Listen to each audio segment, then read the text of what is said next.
Bismillahirrahmanirrahim. Assalamualaikum warahmatullahi wabarakatuh. Alhamdulillahi wahdah. Wassalatu wassalamu ala rasulillah. Wa ala alihi wa ashabihi wa man tabi'ahu wa nasarahu wa man walah. Wa la hawla wa la quwwata illa billah. Rabbi shrah li sadri wa yassir li amri wahlul uqdatan min lisani yafqahu qawli. Rabbi yassir wa la tu'assir, Rabbi tammim bil khair, wa la hawla wa la quwwata illa billahil aliyyil azim. Alhamdulillah, sentiasa kita bersyukur kehadirat Allah Ta'ala kerana Allah masih mengurniakan nikmat-nikmatnya kepada kita semua. Tuan-tuan, perempuan muslimin dan muslimat jamaah surau Al-Mawaddah yang dikasihi lagi dirahmati Allah Ta'ala sekalian.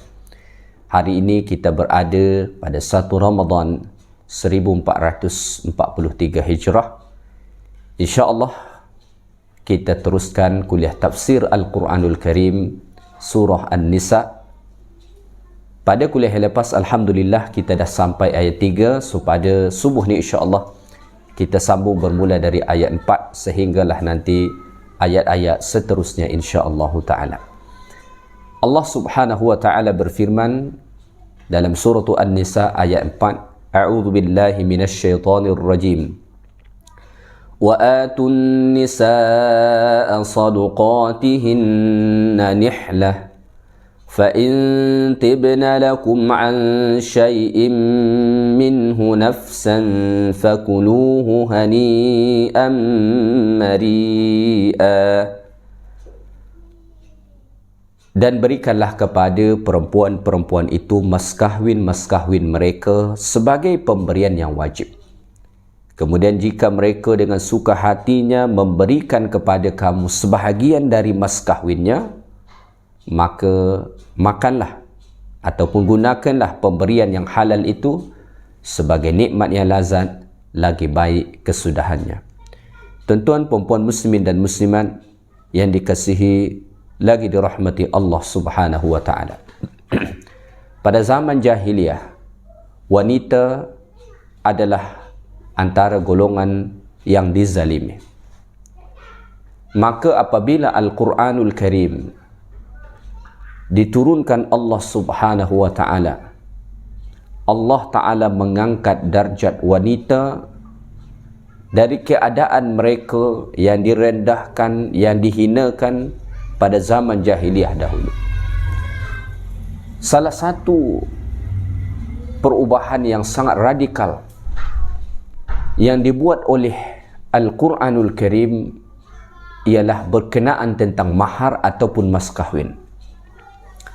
Para ulama-ulama tafsir kita menjelaskan, dahulu pada zaman jahiliyah, wanita yang dikahwini tidak berhak ke atas maharnya.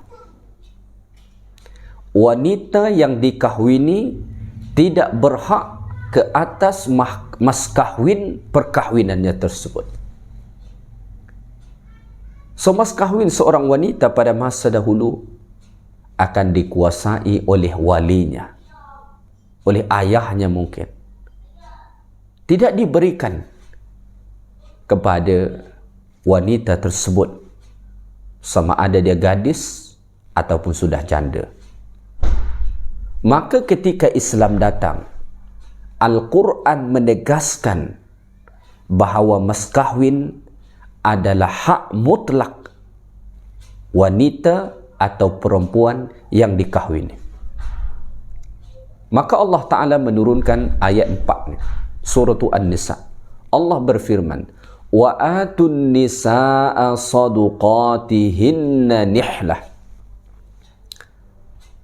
Dan berikanlah kepada perempuan-perempuan itu mas kahwin mereka sebagai pemberian yang wajib.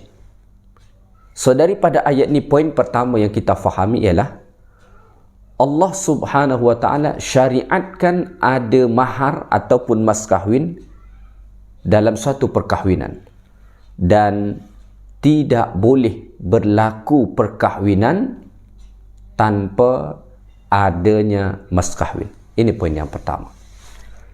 Yang kedua, Allah Ta'ala menyatakan pada ayat ni, wa atun nisaa sadaqatihinna nihlah, dan berikanlah kepada perempuan-perempuan itu mas kahwin mereka sebagai pemberian yang wajib. So daripada ayat ni Allah Ta'ala perintahkan supaya mahar ataupun mas kahwin perkahwinan itu diberikan kepada wanita yang dikahwini. Para ulama berbeza pendapat mentafsirkan ayat wa atun nisa, dan berikanlah kepada perempuan-perempuan mas kahwin mereka. Ulama berbeza pendapat siapa yang diperintahkan Allah Ta'ala dekat sini.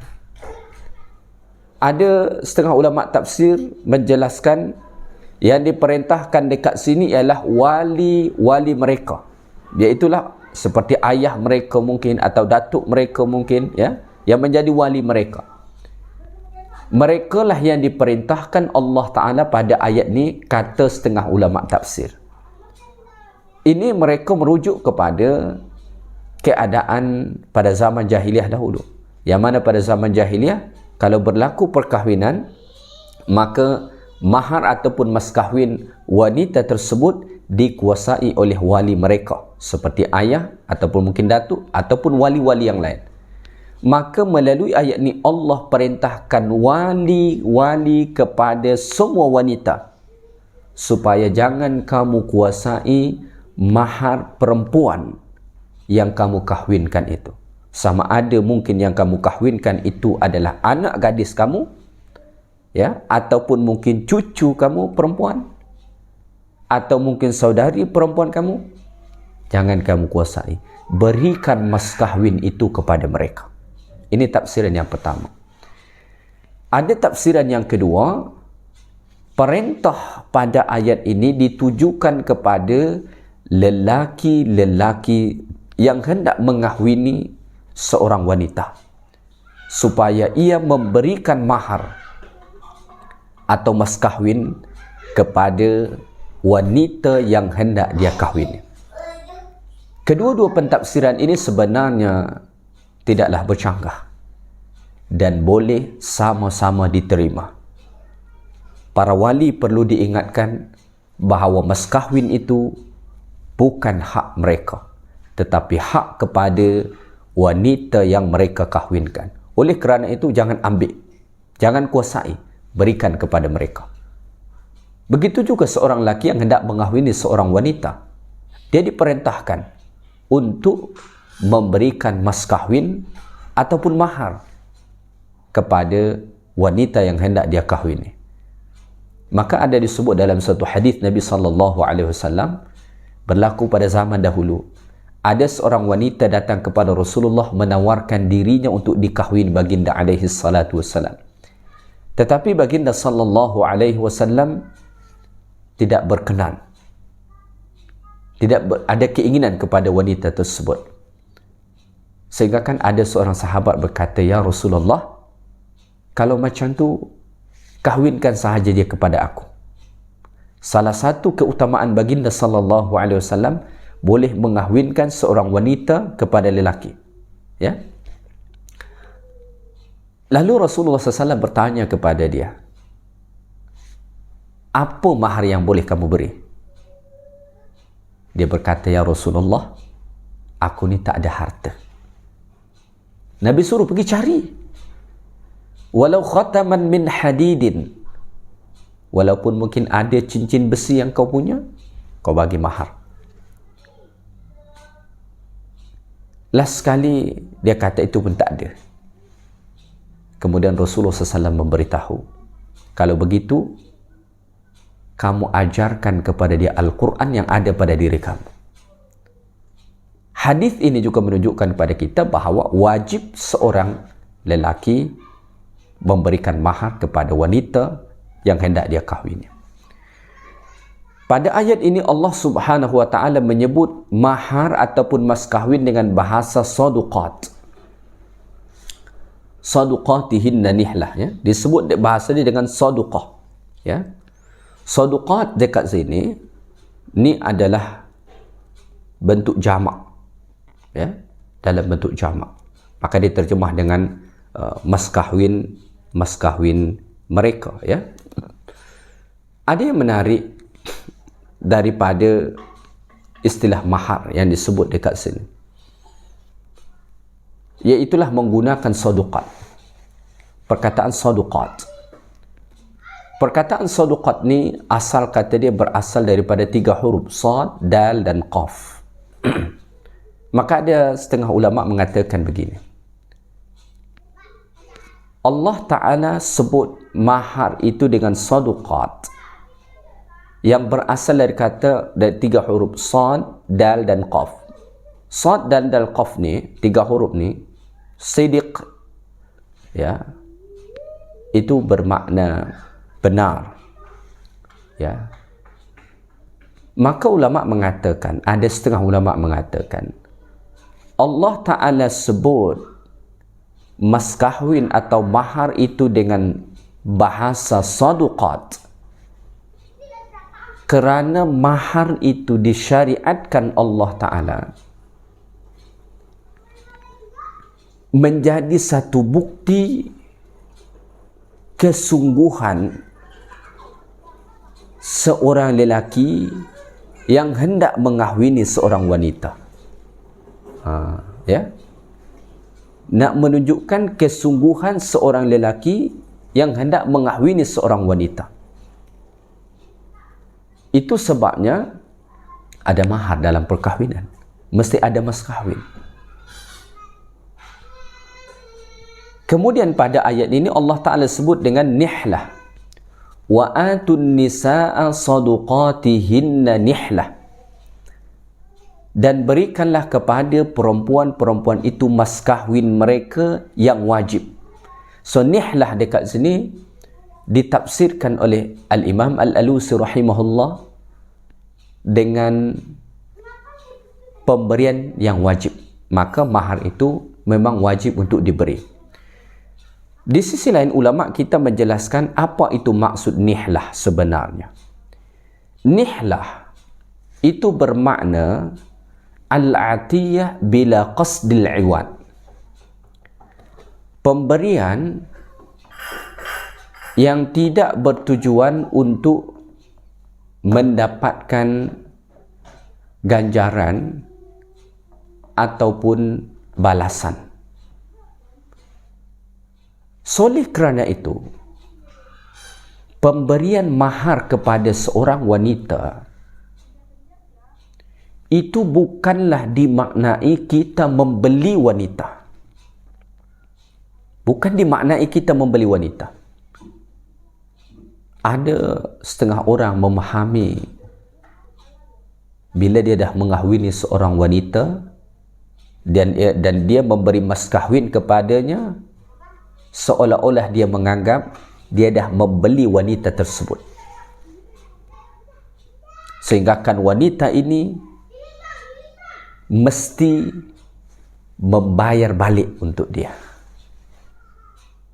Mahar itu bukanlah untuk membeli, atau bukanlah pemberian yang mengharapkan ada imbalan ataupun pemberian balik kepada dia.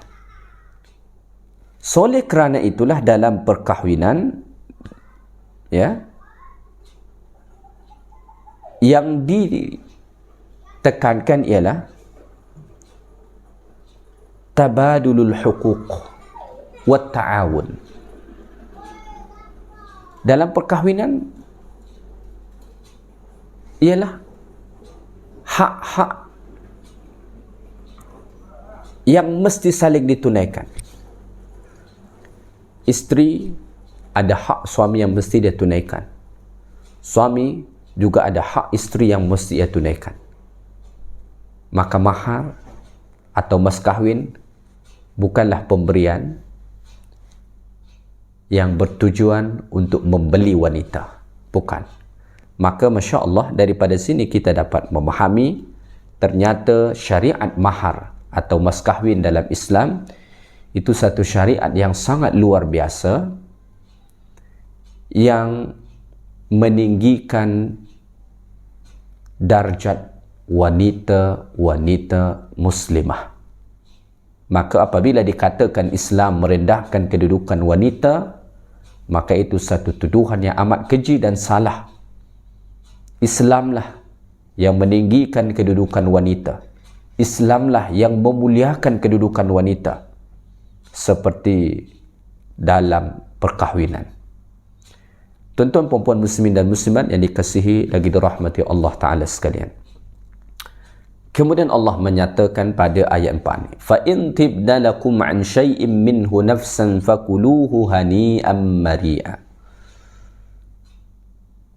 Kemudian jika mereka dengan suka hatinya memberikan kepada kamu sebahagian dari mas kahwinnya, maka makanlah, gunakanlah pemberian yang halal itu sebagai nikmat yang lazat lagi baik kesudahannya.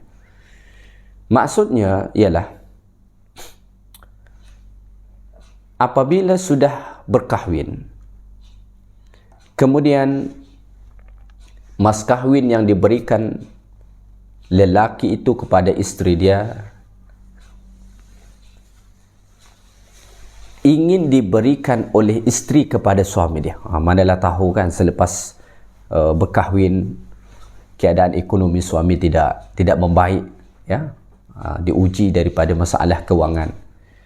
Kemudian isteri ni dia masih ada simpan mahar atau mas kahwin itu.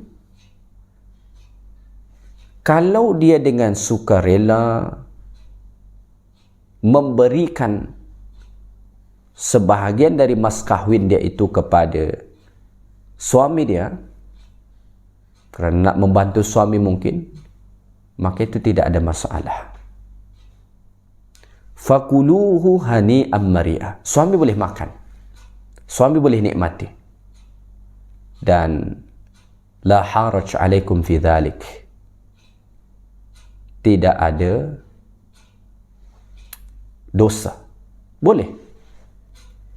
Kata para ulama ni menunjukkan kepada kita dalilun ala anna lil mar'ati at-tasarrufa fi maliha. Ya. Ini menunjukkan kepada kita bahawa wanita berhak sepenuhnya untuk menguruskan harta benda dia. Zaman jahiliah tak diberi. Tapi bila Islam datang, wanita diberi ia hak penuh untuk menguasai, untuk mengelola, untuk menguruskan harta dia. Sehingga kan andai kata dia berkehendak dengan suka hati dia untuk memberikan sebahagian harta yang dia miliki, iaitulah mas kahwin yang dahulu pernah diberikan suami dia, dia nak bagi, boleh, tak ada masalah. Jadi ini menjadi bukti, dalil bahawa Islam memberikan kewenangan kepada wanita untuk menguruskan harta mereka sendiri, untuk membelanjakan harta mereka, ya, tanpa ada kekangan daripada pihak lelaki. Jadi Masya Allah, hurriyah, kemerdekaan, kebebasan kepada wanita telah diberikan Islam. Tidak seperti yang dituduhkan oleh orang-orang yang benci dengan Islam, yang mengatakan Islam mengekang wanita. Islam tidak memberikan kebebasan kepada wanita. Islam memberikan kebebasan yang sesuai untuk wanita, dan Islam tidak memberikan kebebasan yang merendahkan nilai-nilai wanita. Seperti mana kita ketahui, musuh-musuh Islam, mereka benci apabila Islam mewajibkan menutup aurat kepada wanita, dan mereka suka bila mana wanita diberi kebebasan, mohon maaf, membuka pakaian mereka. Wal'iyadzubillah, itu bukanlah satu kebebasan yang memuliakan wanita. Itu kebebasan yang merendahkan harkat martabat wanita. Islam memberikan kebebasan untuk hal-hal yang dapat memuliakan, meninggikan nilai seorang wanita. Dan Islam tidak membolehkan perkara-perkara yang dapat merendahkan nilai-nilai seorang wanita. Maka Masya Allah, agama Islam kita ni adalah agama yang sangat mulia. Baik, tuan-tuan dan puan-puan muslimin dan muslimat yang dikasihi lagi dirahmati Allah Ta'ala sekalian. Kita teruskan ayat 5 surah An-Nisa. Allah Subhanahu wa Ta'ala berfirman, وَلَا تُؤْتُوا السُّفَهَاءَ أَمْوَالَكُمُ الَّتِي جَعَلَ اللَّهُ لَكُمْ قِيَامًا وَارْزُقُوهُمْ فِيهَا وَاكْسُوهُمْ وَقُولُوا لَهُمْ قَوْلًا مَعْرُوفًا.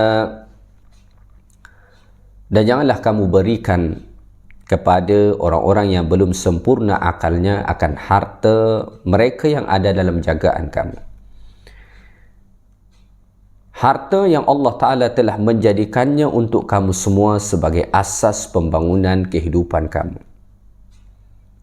Dan berilah mereka belanja dan pakaian dari pendapatan harta yang kamu niagakan. Dan juga berkatalah kepada mereka dengan kata-kata yang baik. Tuan-tuan dan puan-puan muslimin dan muslimat yang dikasihi dan dirahmati Allah.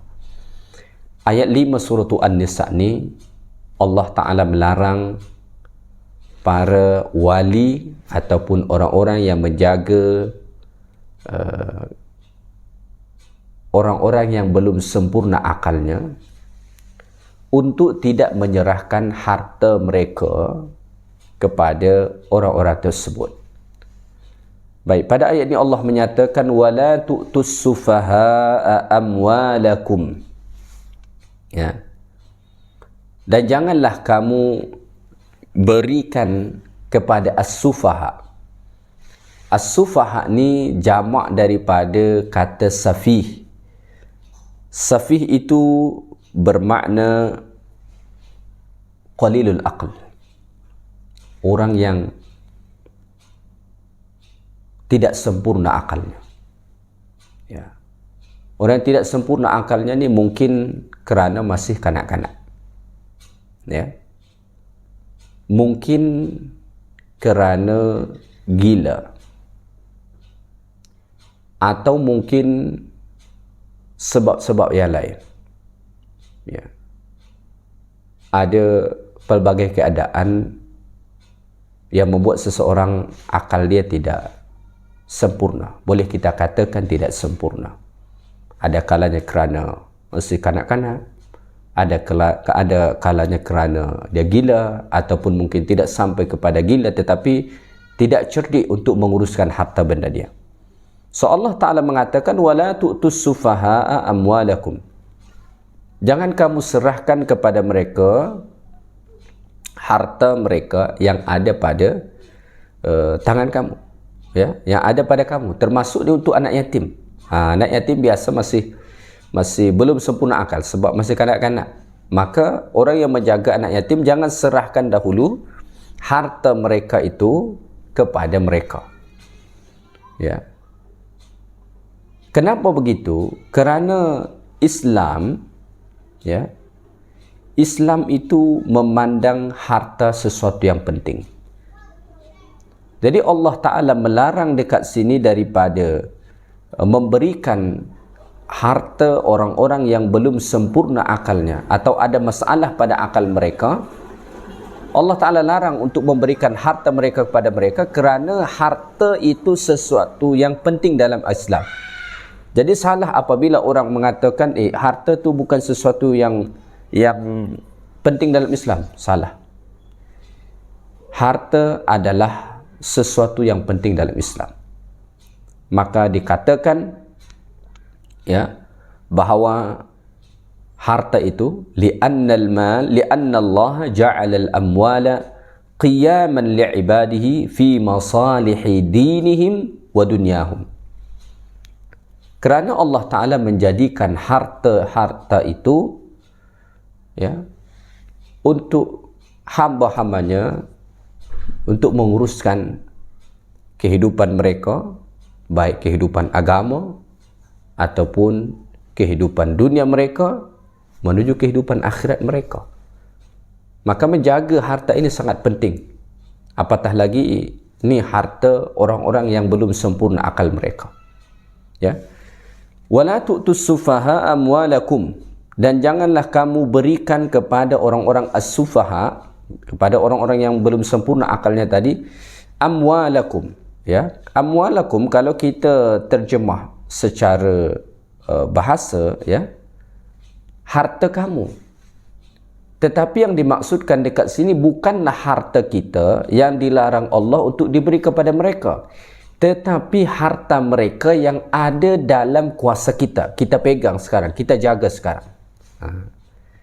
Lalu kenapa pada ayat ni Allah Ta'ala sebut amwalakum? Saya suka dengan apa yang dikatakan oleh Al-Imam As-Sa'di rahimahullah.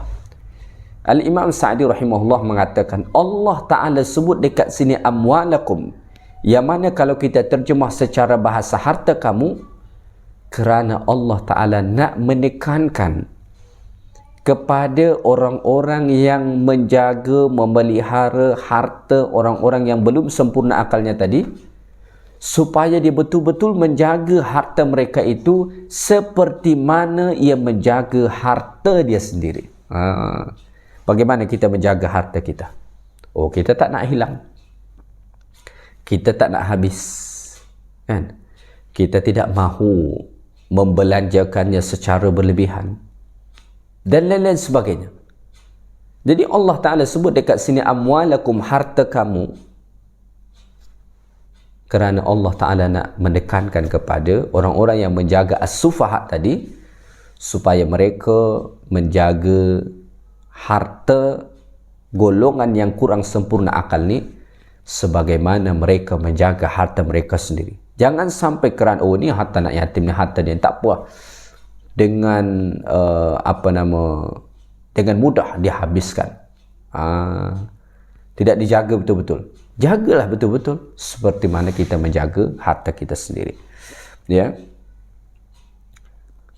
Allati ja'alallahu lakum qiyamah. Ya. Yang mana harta itu Allah Ta'ala jadikan sebagai asas pembangunan kehidupan kamu. Ya, harta kita perlukan untuk keperluan kehidupan kita, membangun kehidupan kita. Beragama saja perlu harta.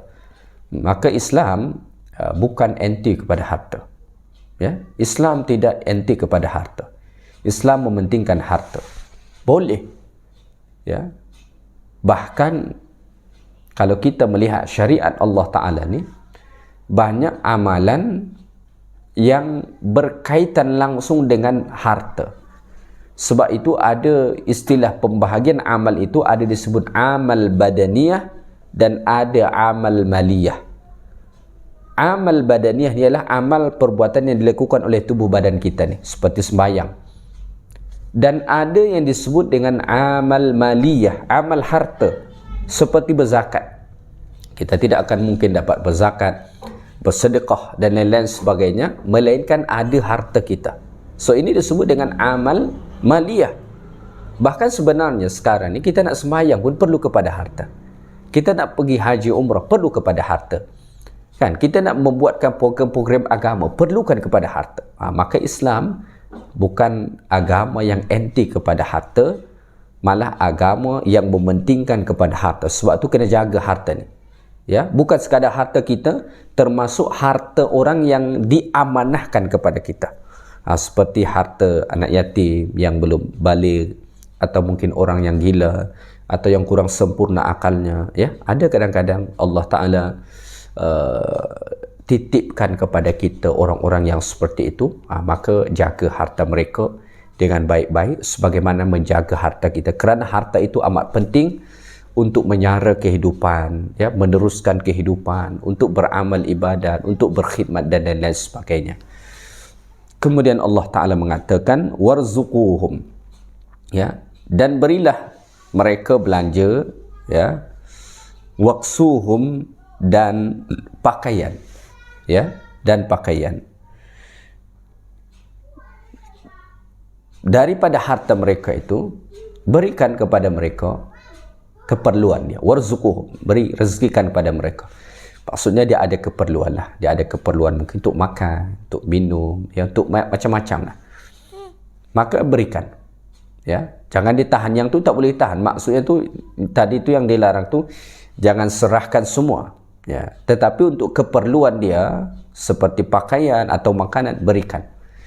Dan yang terbaik, kata para ulama kita, seperti dikatakan oleh Syekh Wahab Az-Zuhaili rahimahullah, ya, kalau boleh harta mereka ini kita kelola, ya, misalkan kita buat perniagaan, ya, kita kita kembangkan, misalkan buat perniagaan, ya, yang ni lah, yang risiko rendah lah, kan, ataupun buat usaha apa, ya, hasil daripada itu, itulah berikan kepada mereka untuk keperluan harian dia, mungkin pakaian, makanan, minuman, atau ada perkara-perkara yang lain yang dia perlukan. Ambillah daripada situ. Inilah yang terbaik, kata para ulama kita. Jangan misalkan diwariskan kepada dia, katalah wang 100,000 ringgit. Kemudian itulah ambil sikit-sikit, ambil sikit-sikit, ambil sikit-sikit. Kalau begitu caranya, nanti saat dia dewasa, habis dah duit ni. So, macam mana dia nak survive? Maka cara yang terbaik ialah, misalkan dia dapat harta pusaka 100,000 ringgit. Contoh sahaja kita sebut ni anak yatim, contoh. Dia dapat harta pusaka 100,000 ringgit. Apa yang terbaik? Dibuat oleh orang yang menjaga dia. Wang ni usahakan, ya, buat mungkin perniagaan atau bisnes apalah yang boleh menambahkan nilainya, ya. Maka hasil daripada itu beri untuk keperluan harian dia. Sewang yang 100,000 ringgit ni tadi, misalkan dia tak habis, dia terus berkembang. Nanti apabila ia sudah dewasa ataupun dia sudah cerdik, pandailah menguruskan wang dia sendiri, ada yang hendak diserahkan kepada dia. Bahkan mungkin dulu harta pusaka dia hanya 100,000 saja, tetapi sebab dikelola dengan baik, mungkin nilai dia bertambah. Boleh jadi mungkin bertambah sekian ribu atau sekian puluh ribu, sehingga kan kita dapat memberikan nilai tambah kepada dia, sehingga kini dia boleh meneruskan kehidupan dia dengan kehidupan yang lebih baik lagi, insya-Allah taala. Jadi masya-Allah, syariat Islam ni, ya, sangat memperhatikan golongan-golongan lemah. Pada zaman jahiliyah, ya, pada zaman jahiliyah, mereka ini tidak diperhitungkan. Wanita itu golongan lemah, ya, tidak diberikan haknya pada zaman jahiliyah. Begitu juga kanak-kanak yang tidak sempurna akal lagi, ya, seperti mungkin anak yatim dia, atau bahkan mungkin gila dan sebagainya, tidak diberikan hak mereka. Bila Islam datang, Islam itu sangat care dengan golongan-golongan lemah. Maka sebenarnya semangat kita sebagai orang Islam pun ni yang kita bangun. Kita mesti care dengan mereka-mereka yang lemah. Maka Islam sangat peduli dengan golongan miskin, anak yatim, wanita. Kerana mereka golongan-golongan yang direndahkan, yang tidak diperdulikan sama sekali pada zaman jahiliyah. Maka Islam datang untuk membela hak-hak golongan lemah ini. Ya. Baik, kemudian Allah Ta'ala mengatakan, وَقُولُوا لَهُمْ قَوْلًا مَعْرُوفًا, dan berkatalah kepada mereka dengan kata-kata yang baik. Ini peringatan kepada mereka yang menjaga anak yatim ataupun orang-orang yang belum sempurna akalnya tadi. Berkata-katalah kepada mereka dengan kata-kata yang baik. Setengah ulama mengaitkan perintah ini dengan pemberian harta tadi.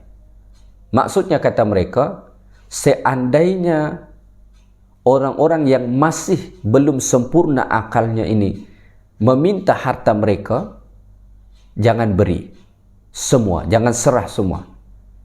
Tetapi cara kita merespon mereka, responlah dengan kata-kata yang baik. Ada yang mengaitkan pentafsiran ayat ini dengan pemberian harta tadi. Namun demikian, ayat ini perlu juga kita fahami secara am.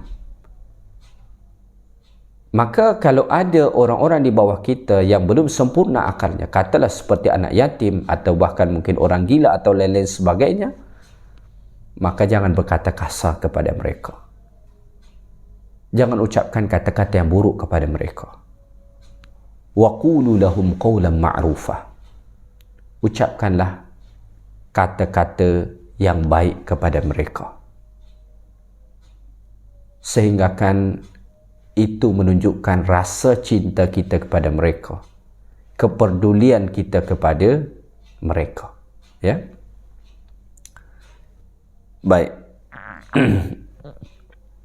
Kita teruskan satu ayat lagi, ayat 6. Allah Ta'ala berfirman, وَابْتَلُوا الْيَتَامَى حَتَّى إِذَا بَلَغُوا النِّكَاحَ وَابْتَلُوا الْيَتَامَى حَتَّى إِذَا بَلَغُوا النِّكَاحَ فَإِنْ آنَسْتُمْ مِنْهُمْ رُشْدًا فَادْفَعُوا إِلَيْهِمْ أَمْوَالَهُمْ وَلَا تَأْكُلُوهَا إِسْرَافًا وَبِدَارًا أَنْ يَكْبَرُوا وَمَنْ كَانَ غَنِيًّا فَلْيَسْتَعْفِفْ وَمَنْ كَانَ فَقِيرًا فَلْيَأْكُلْ بِالْمَعْرُوفِ فَإِذَا دَفَعْتُمْ إِلَيْهِمْ أَمْوَالَهُمْ فَأَشْهِدُوا عَلَيْهِمْ وَكَفَى بِاللَّهِ حَسِيبًا. Baik, Allah Ta'ala berfirman, dan ujilah anak-anak yatim itu sebelum baligh sehingga mereka cukup umur dewasa. Kemudian jika kamu nampak dari keadaan mereka tanda-tanda yang menunjukkan bahawa mereka telah cerdik dan berkebolehan menjaga hartanya, maka serahkanlah kepada mereka hartanya. Dan janganlah kamu makan harta anak-anak yatim itu secara melampaui batas dan secara terburu-buru merebut peluang sebelum mereka dewasa. Dan sesiapa di antara penjaga harta anak-anak yatim itu yang kaya, maka hendaklah ia menahan diri dari memakannya. Dan sesiapa yang miskin, maka bolehlah ia memakannya dengan cara yang sepatutnya. Kemudian apabila kamu menyerahkan kepada mereka hartanya, maka hendaklah kamu adakan saksi-saksi yang menyaksikan penerimaan mereka, dan cukuplah Allah pengawas akan segala yang kamu lakukan. Baik, ayat 6 surah An-Nisa ini satu perintah daripada Allah kepada sesiapa sahaja yang menjaga anak yatim untuk menguji mereka saat mereka sudah hampir dewasa ataupun setelah dewasa. Allah Ta'ala sebut, وَابْتَلُوا الْيَتَامَى hatta idza balagun nikah, ya, kata Allah, dan ujilah anak-anak yatim itu, ya, sehingga mereka cukup umur dewasa, ya, ataupun dah hampir sampai kepada perkahwinan, ya. Dekat sini Allah Ta'ala perintahkan wabtalu, ay al-ibtila, ya, perlu untuk menguji mereka, ya, al-ikhtibar, perlu untuk diuji mereka sebelum menyerahkan harta mereka.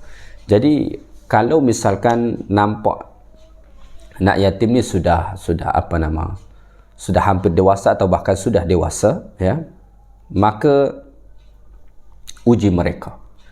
Uji bagaimana?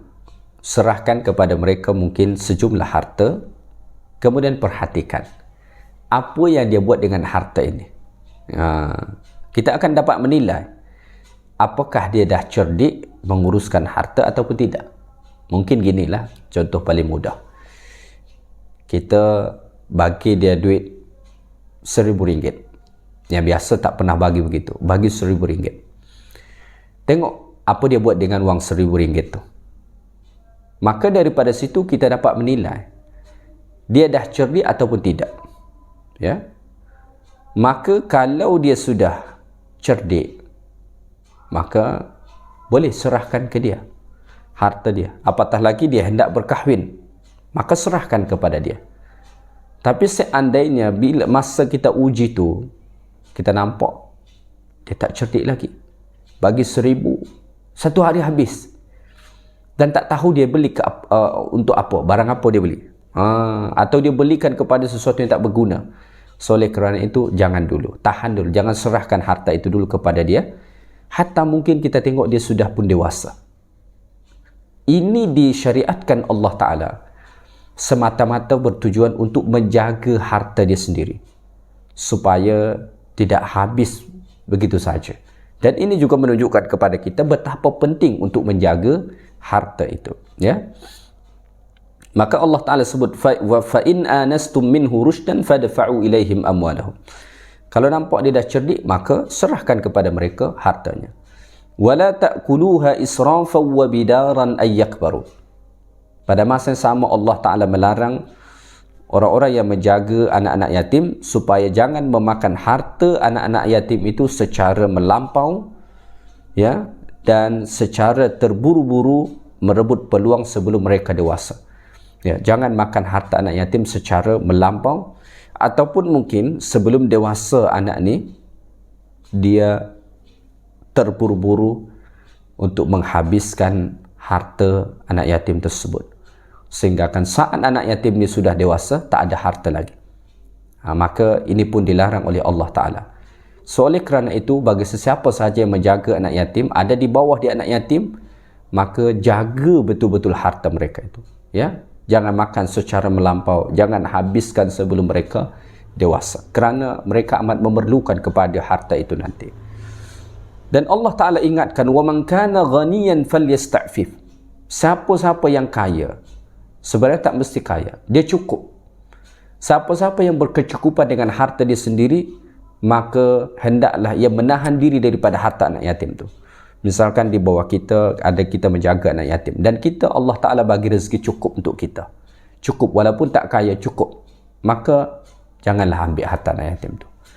Tetapi وَمَنْ كَانَ فَقِيرًا فَلْيَأْكُلْ بِالْمَعْرُوفِ. Tetapi sesiapa yang fakir, ada kadang-kadang yang menjaga anak yatim ni dia fakir, dia sendiri fakir, dia miskin, di bawah dia anak-anak yatim, dan ada harta anak yatim yang diamanahkan kepada dia, maka dia boleh makan, tetapi mesti dengan cara yang baik. Kata para ulama, dia hanya boleh makan sesuai dengan hajat dia saja, keperluan hajat saja. Misalkan untuk makan sekadar untuk kenyang makan, ya, atau mungkin dia tak ada pakaian sekadar untuk menutup aurat, itu saja, tak boleh berlebih-lebih, ya. Lalu kemudian Allah Ta'ala syariatkan, فَإِذَا دَفَعْتُمْ إِلَيْهِمْ أَمْوَالَهُمْ فَأَشْهِدُوا عَلَيْهِمْ.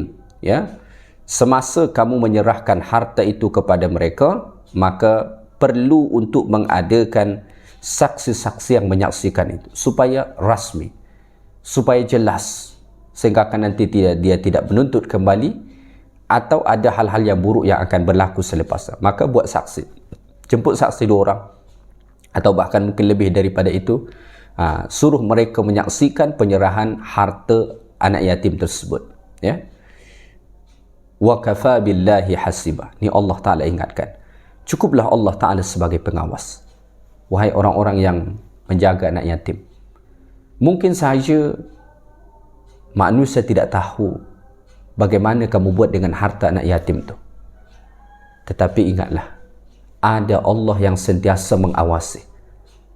Mungkin mata manusia tak nampak, orang mungkin tak tahu, tetapi ingat, ada Allah yang sentiasa mengawasi, ada Allah Ta'ala yang sentiasa mengetahui. Maka bertakwalah kepada Allah dalam menguruskan harta benda anak yatim. Tuan-tuan dan puan-puan muslimin dan muslimat yang dikasihi dan dirahmati Allah Ta'ala sekalian, saya ingat sekadar tu sahaja kuliah kita pada subuh ni. Mudah-mudahan ayat-ayat Allah Ta'ala ni bermanfaat untuk kita semua.